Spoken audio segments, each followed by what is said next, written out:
I promise you, you're gonna win. I promise you that you're gonna win. So you gotta do it for you. You gotta start doing something to get some traction. You ain't getting no traction. You keep saying to yourself, oh, it gotta be perfect. Ain't nothing been perfect. I don't care who you are. No, see, what that is messing you up. The whole procedure, how everybody else wants, is messing you up. You gotta start doing something right now to get the traction. And then you'll figure out things how it come. So just go. Do it for yourself. Don't be worrying about the pressure of the people, how it's gonna look. It's not structured, not professional, it's not this. Just do it. Just do something. But you gotta get the traction in order to gain the attention that you need in order to maintain. I promise you, you're gonna win. It's gonna happen. Do not stop. Just please don't stop. Give it up for Elijah Bullock! Yeah.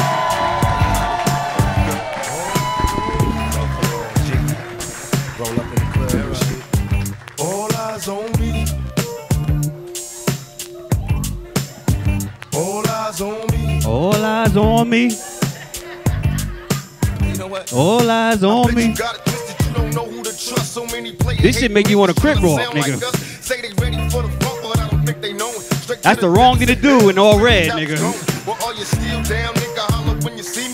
You can get killed real quick with that shit.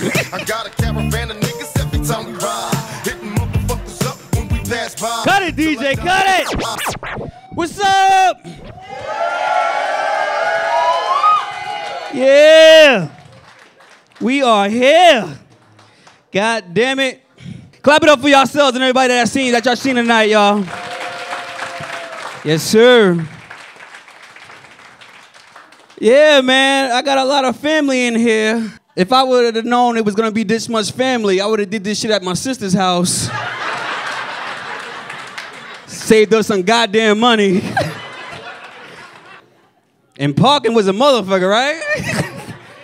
And you ever find parking right away, and then you question it? Right?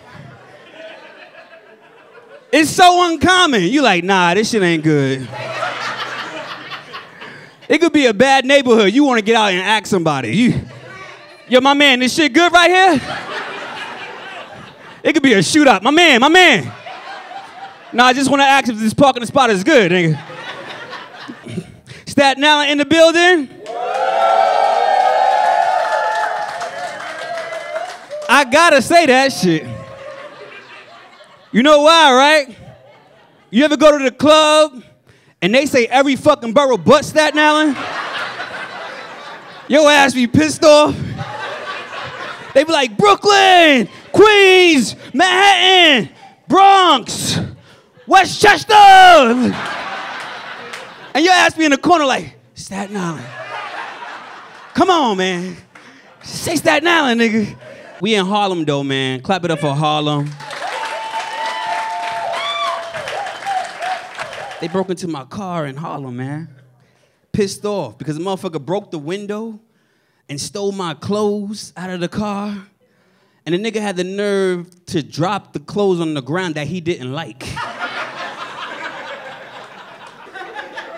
I was pissed off because when I came out the building, I seen this shit. I'm over here complimenting this shit. I'm like, oh, those are nice sweats. I got the same sweats, man. This nigga left a trail to where he was at. And I just wanted to talk to him about why he didn't like some of my outfit. This nigga like, to be honest with you, I couldn't fit some of this shit. Thought it was a kid. Nah, but I got my car broken into, and I couldn't get the window fixed right away. I had to put tape around the fucking window. And you ever notice when you put tape around the window, don't nobody fuck with that shit? Right? Don't nobody take it down. It's something about struggle. People like, you know what? He going through something right now. Even crackheads be like, nah, nigga. That's how they got me last time. That's a sting, nigga. I know a sting when I see one. You ever go get your car fixed and you feel like you're getting ripped off? I went to get my car fixed. It is clear as day that the window was fucking broke. This nigga tried to tell me it was a transmission.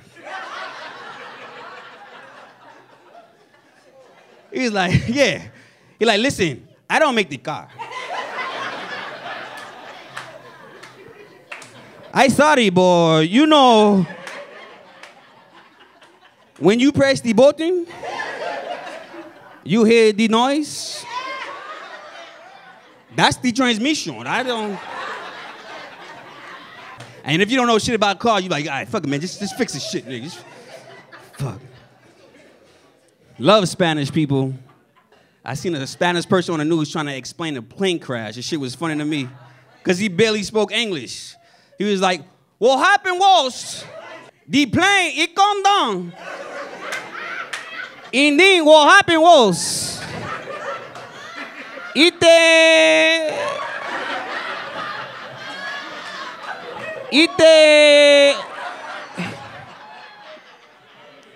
un momento. ¡Héctor! ¿Cómo se dice?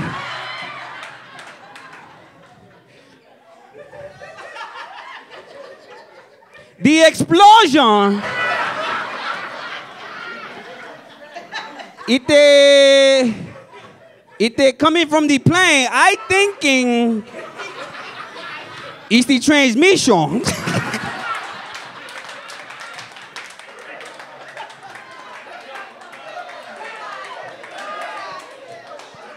Moved to Jersey. Jersey's what's up, but there's a couple of things that bother me in Jersey. Their wildlife is fucking serious. Their wildlife is no fucking joke. Their raccoons are fucking dangerous. When my family come over, I talk about the raccoons like they're a gang. Make sure you don't go near the garbage, because that's what them niggas be. Go around front.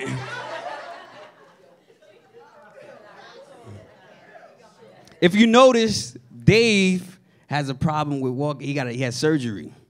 Dave came to my house and had a hip problem and tried to scare the raccoon off. The nigga's like, get the fuck out of here. Scat! Get out of here, nigga. And I don't know if the raccoon knew he had a hip problem, but the nigga didn't go nowhere. The nigga just stood there and backed up like, nigga, do you know I'm from Jersey? Better get the fuck out of here with that bullshit. Nigga just kept, get the fuck out of here. Get. The raccoon just got tired of his bullshit and got on his 2 feet and walked. The nigga walked up and like, yo, you all right, motherfucker? What the fuck? Fuck out of here, nigga. What the fuck, man? Yo, Bobby, get the fuck, come on, man. This nigga here, man. This nigga here, man. This nigga don't know the gang. Getting older. This is how I know I'm getting older. I don't call my hoodie a hoodie no more. I call it a sweater. And I'm always looking for, where's my sweater? Look, is my sweater? Could be 80 degrees. Like, where's my sweater, man? Give me a minute. Let me get my sweater. I have less patience for things nowadays that I'm getting older. Man, I'll be sitting in traffic. And you ever sit in traffic on the highway and then you see the police driving with their lights on and people jump behind them? Man, I did that shit because I was just tired of being in fucking traffic. I followed these niggas so long, I went to the crime scene with them. They were like, who are you? I said, that is not the problem right now. We need to figure out who killed this thing.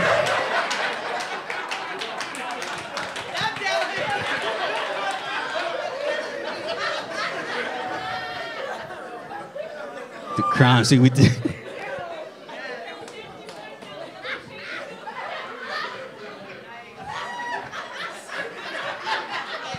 I don't like bugs as I get older. Cause you could be a gangsta ass nigga, but a bug gonna make you move, right? Especially when you hear that zzz. That zzz fuck you up. You could be on the corner with your boys, your worst born, so we got to kill this nigga tonight, son. Nah, cause it's like, you seen that shit? You seen that shit? I don't fuck with butterflies, man. I don't fuck with butterflies. I don't like beaches in New York. Y'all know the beaches in New York are filthy, right? You go into the beaches in New York, you come out with shit on your shoulder. You come out with a needle in your ass. The water in New York is so dirty. I seen a man go into the water as a lifeguard. He came out as a dope fiend. That's how dirty it was. This nigga came out the water like, oh shit, everybody out the water.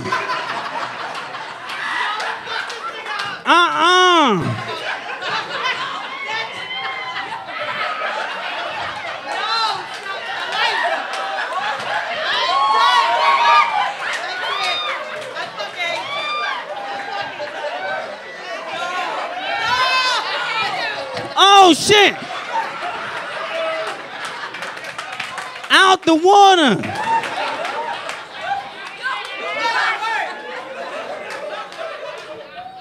Where is my whistle? This nigga saved people's lives and then try to charge them.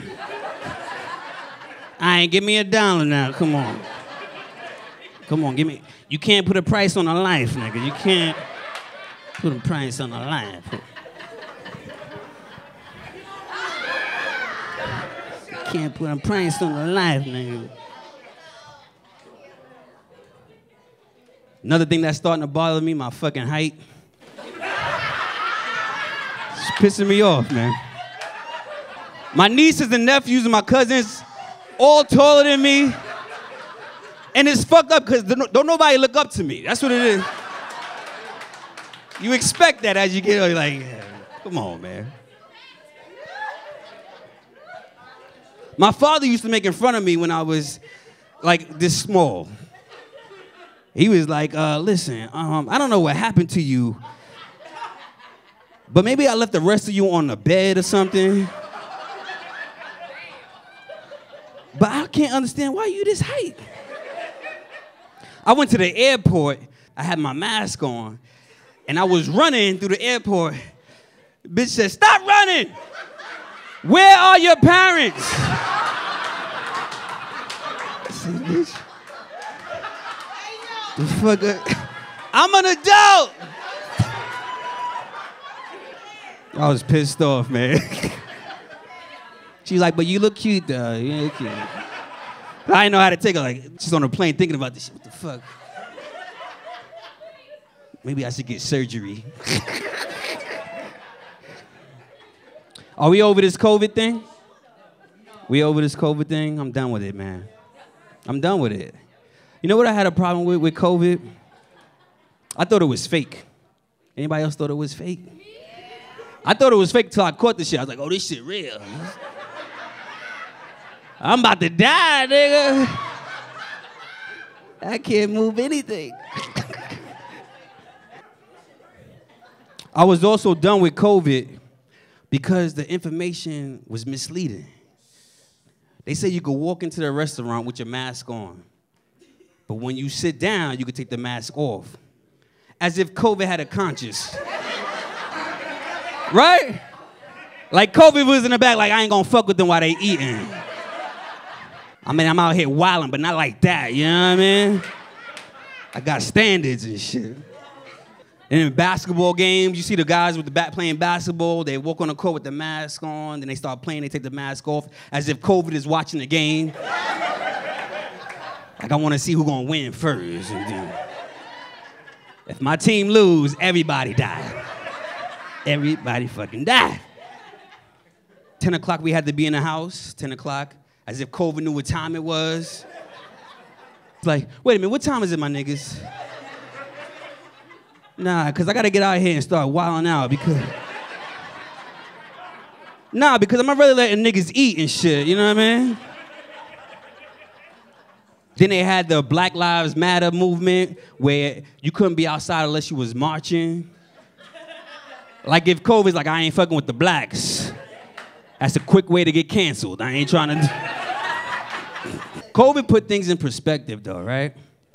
Life was changing after COVID, man. I remember when life used to be so easy, man. I remember when I was young, man, and shit used to be so simple, man. I remember when I was young and my father used to get drunk on the weekend. like on Fridays when he get ready to play music, it'd be me and my little brother in the room preparing like we had a gig. Because we used to act out all the music he would play. I'm over here talking to my brother like, listen, you need to get your steps together. All right? We got people coming to see us and shit. Last week you were supposed to go left, you went right. What do you mean it's not about me? Ain't nobody coming in to see you, Otis. They come to see me.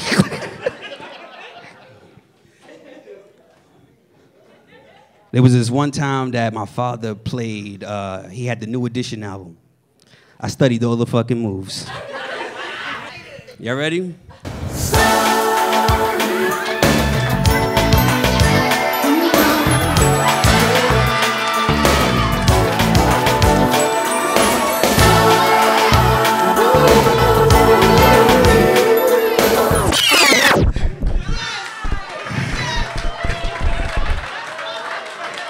Y'all remember that?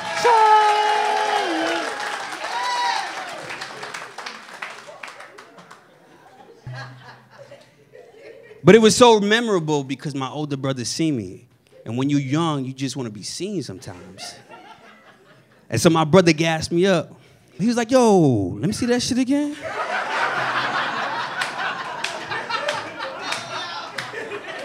And me as a youngin', I'm getting cocky with this shit now. I was like, basically, it's a 5-point move.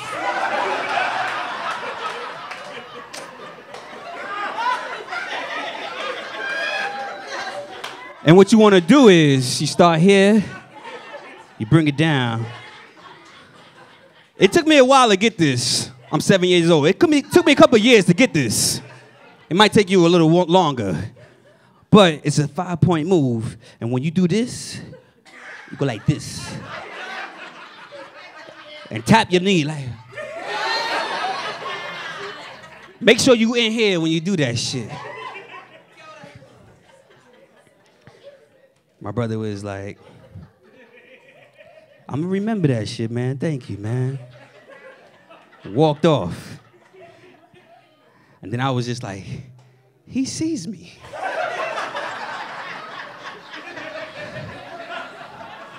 He sees me. Then I yelled at my little brother, that's why I'm the star, motherfucker. Okay?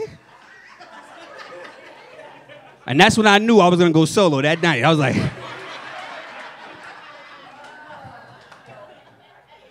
my father was a correction officer. Motherfucker ran the house like he was a correction officer. Ran the house. He'd be like, lights out, motherfucker. I'm like, yeah. You right near the light switch. Why didn't you just hit it? Nigga was like, chow. I'm like, God damn it, it's dinner. It's dinner, nigga. Dinner.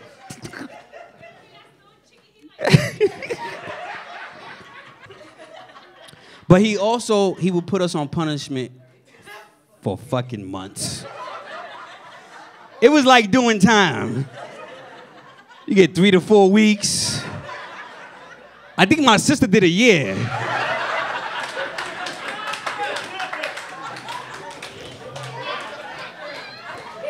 It was bad, man. My cousins would come over and talk to us like they're on a visit. So you heard what happened down the block, right? How they treating you in here? How they treat you? Right? I could bring you snacks if you need me to, you know what I mean? You're like, nigga.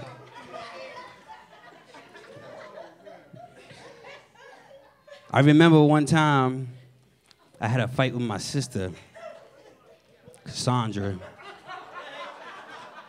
It's my middle sister, right? It's a middle sister? It's 6 of us. 3 boys, 3 girls. So you know personalities will collide. So we would fight each other like to the death, like we were on the streets. Like, what the fuck? We were in the house making shanks.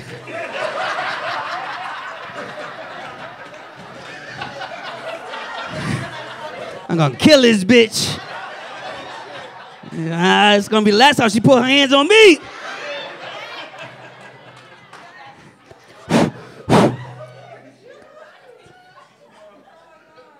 But we had a fight, man.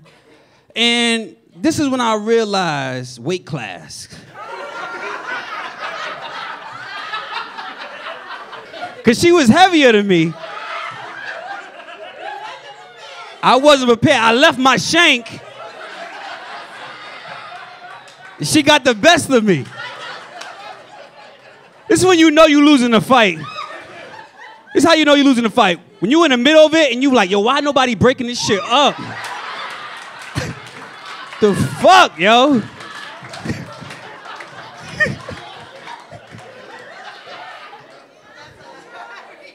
You start doing shit you ain't got no business doing, like biting. You like, get the fuck off of me, bitch.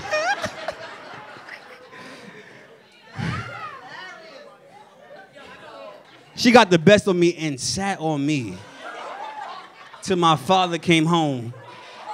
I'm over here drooling off at the back. You won already.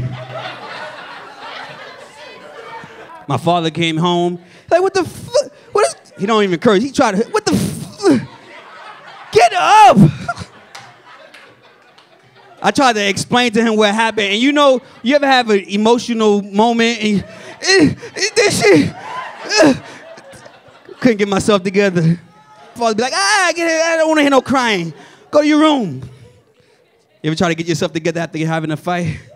You're like, I'm gonna kill, I'm gonna kill her. I am going to kill her. I'm gonna kill her.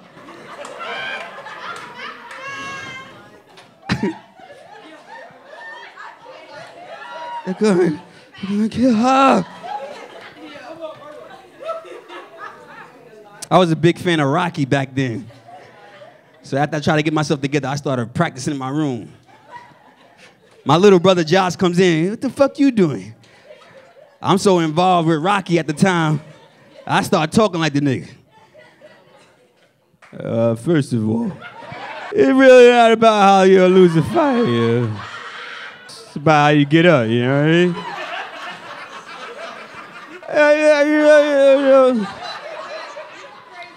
Adrian!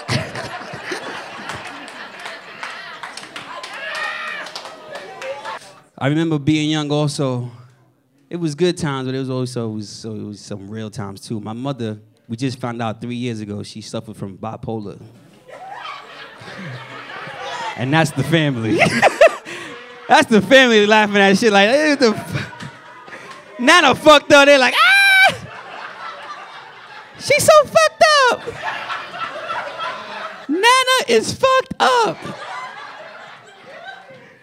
Damn, man, I did not expect that shit. We called her M Murder because we didn't know who we were talking to at the time. M Murder? She suffered from bipolar, but I didn't realize till I started looking back at what she was doing when we were young. And she did some fucked up shit when we were young, yo. When I was young, and me and my brother was living with her, she told us we were moving. We was like, all right, shit, we gotta get our shit in there, fuck it, we gonna move, fuck it. I went with my father, my brother went with my sister.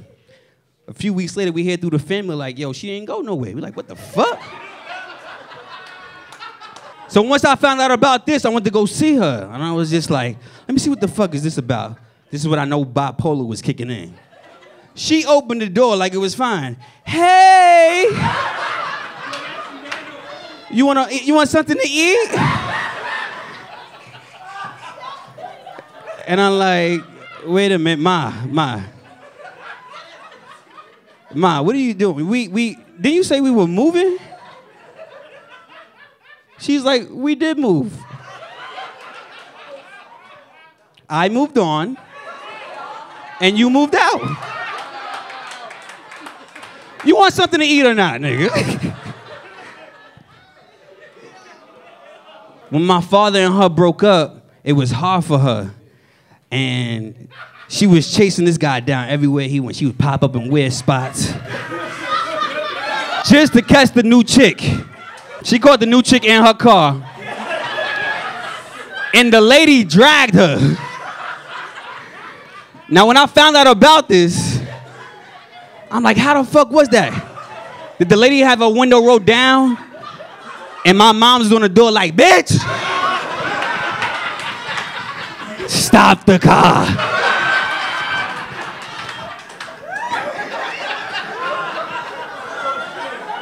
And you know when somebody's on your car, what you gonna try to do? Hit something so they can get the fuck off.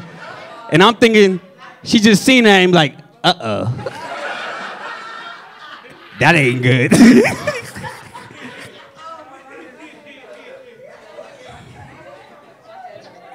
That's the way I seen it in my head. After my moms and pops couldn't get it together, I was just like, I gotta fend for myself. I started selling drugs at the age of 13. The first time I got chased by police, I had just came from assembly. Y'all remember assembly, right?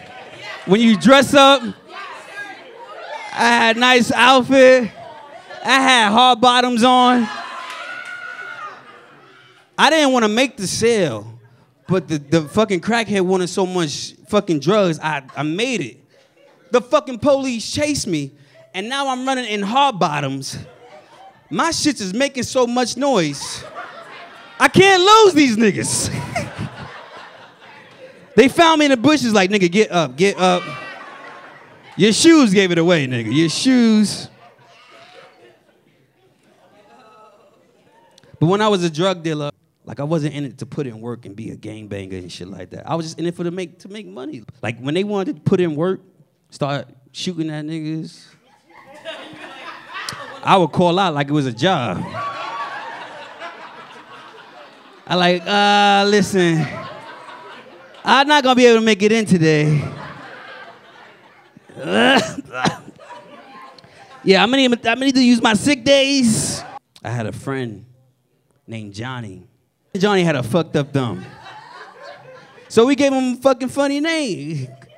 We called him Dumbelina, Dummy. Like I told you, I wasn't a real gangbanger. He wanted to go buy a gun one day. In the neighborhood, we don't even fuck with. This is when I know we were dumb. He wanted to buy it from a guy that he knew of, but didn't really know. And I'm like, what the fuck, Johnny? All right, we're gonna go there. If you know the guy, we're gonna go fucking check him out. When we got to that neighborhood, we couldn't find that guy. We seen another guy who knew that guy. This nigga brought us into the building. He said, y'all got your money, right? Y'all got your money? You're like, yeah, he got the money.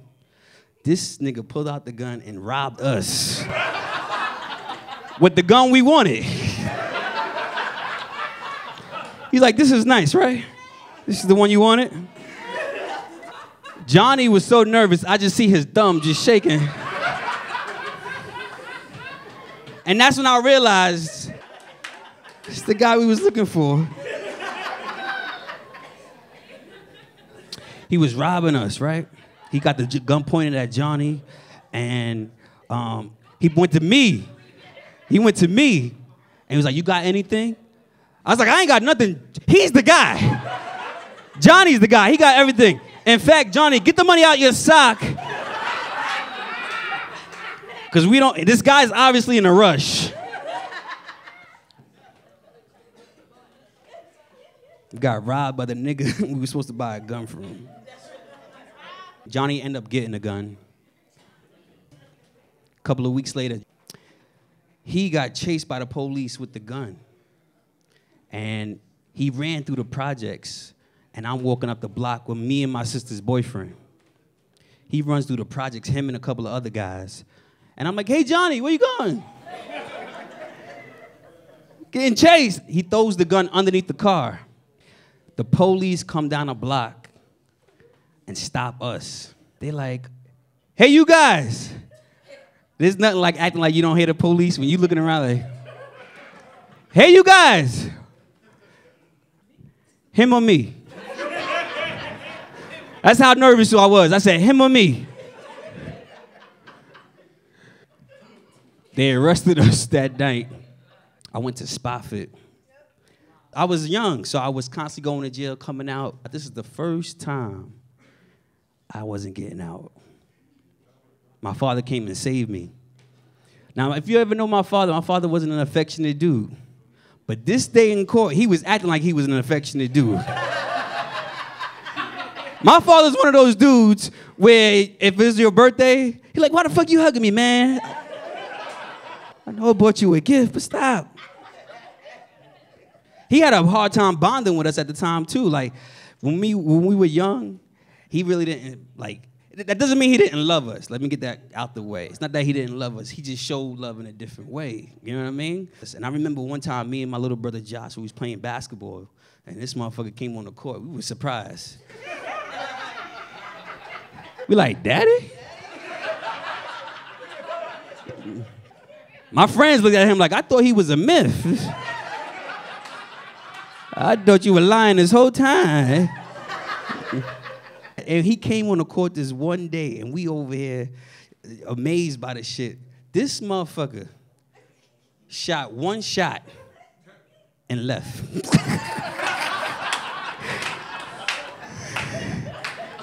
Years later, I was like, yo, Dad, what the fuck was that about? He's like, I was high. That's how he showed love, man. He wasn't really an affectionate dude. But this one day in court, he was, because the judge tried to discredit him and say he wasn't in our lives. Because I was going back and forth to court. Every time I go to court, I kept getting the same fucking bitch, the same fucking DA. And I'm like, why I keep getting this bitch? And if you ever know anything about court, you keep going to court, they trying to get you with anything. They're like, yo, this nigga can't keep going out. You know what I mean? So I kept getting the same DA. And she was like, yo, he's, his father's never been in his life. I don't know, you need to just take him and shit like that. My father was like, I don't know what you talking about, lady. Remember, I told you my father's a correction officer, so he talked the way he wanted to. Listen, I know what you talking about, lady. But I've been in this boy's life for a long time. I go fishing with them. I've been to the fish market with this nigga. I play basketball with them.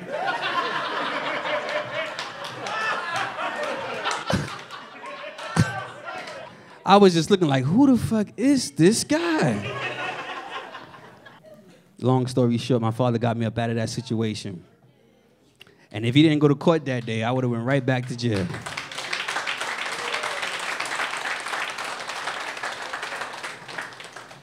Changed my whole life. We're all from Staten Island. I was born and raised on the north side, the ferry.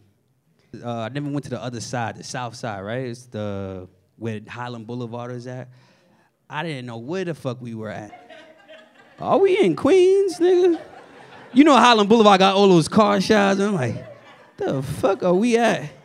Never seen it before. But this is when I realized about perception. Because I was always in the hood, and I couldn't see bigger than the hood. And when my father took me out the hood, I was like, damn, this shit is different. I started going to school. I wasn't going to school. I started seeing white people and how they live. I said, I ain't never seen this much white people before. But if you notice how white people are, they live different than we do. So I started picking up from them. You know what I mean? Their parents pass off cars to them. Their parents get them working and shit like that. So this is when I was like, you know what? I'm going to do the same thing, man. And when I get a chance to reach and teach somebody, I'm going to do the same shit, man. I still ain't do it, but goddamn it.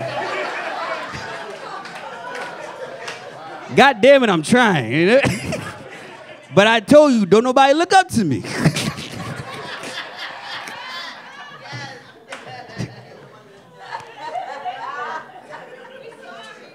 I changed my whole life, man. I started going to football.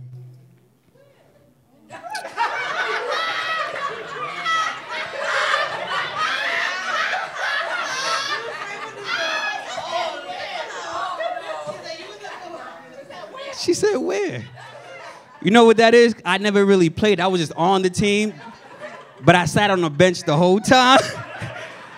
I was one of those motherfuckers who sat on the bench so much, if I would have sat in the bleachers, They would have never even missed me. I never played. I used to dirty up my jersey on purpose, so when I went home, my father would be proud of me. Like, must have been a rough game. If you only knew the half, motherfucker. You know, my friends from the football team would come over and hang out, and they started looking up to him too because they didn't have a father. So when he started to kick the game to us, you know, I mean, it resonated with them. And my father would always tell us, listen, you know, don't have no babies. And you could be anything you want. I took it a little too far.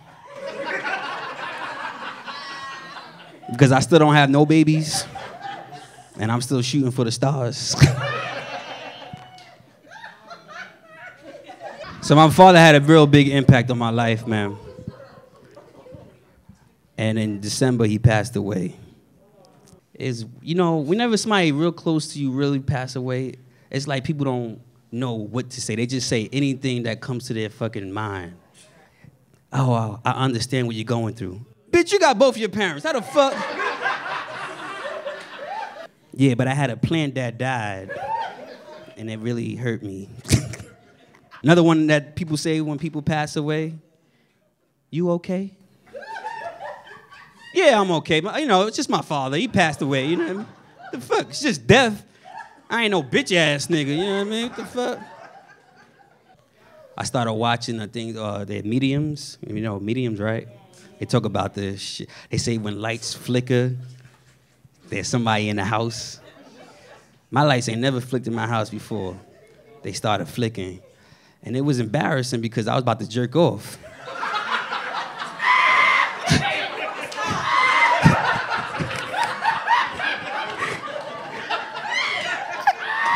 I'm like, Daddy, that you? Daddy, I need some privacy. The lights ain't flicked since. Daddy got the message, I guess. He's like, you know, that's my boy. I love my father, and I always remember the way he fucking used to dance. This is how my father used to dance. I'll make it home tonight. Let me make love to you for the last time, baby. Wanna cherish each moment like the last, 'cause baby, you're all that I have, so just in case. Think of how we made love almost anywhere.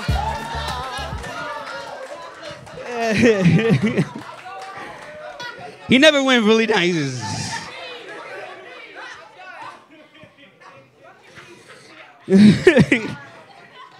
Those old knees, those old knees. In case you haven't noticed, the show was dedicated to my father.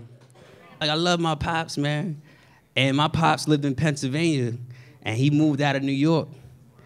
And I was like, yo, we going to see this motherfucker. I was that kid that did not listen. It was weird because he appreciated it, but he was mad at the same time. He's like, Elijah, you can't do this, Elijah. You know, it's a bunch of y'all. The little ones running around. I can't keep up. I can't keep up. But I just want to say, I'm glad y'all came. Which one is it, Dad? But the last conversation that we had, we were talking about, I started listening to Earth, Wind, and Fire, and we were talking about Keep Your Head to the Sky. And that's a deep-ass song. And my father and I started talking like, yeah, that's a good song, man. And, you know, let it stay with you because I see you, man. And I'm just glad that he seen me because he didn't really believe in my stand-up. It's not that he didn't, it's not like he seen me, he's like, I don't believe that shit. He just never seen it. When we was on a cruise, open mic night on a cruise ship.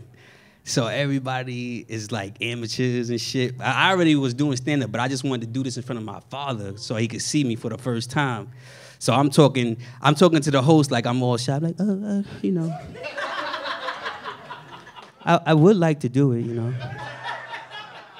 Man, I killed that shit so bad. My father was like, Elijah, come over here with the bartender. This is my son. I love him so much. This motherfucker was with the captain. He's like, Elijah, come in with the captain real quick. Captain, this is my son. So with that being said, I want to say thank y'all for coming out, and I want to say thank you to my pops for always seeing me, man. Appreciate y'all. Y'all have a good night, man. Go ahead and play it louder.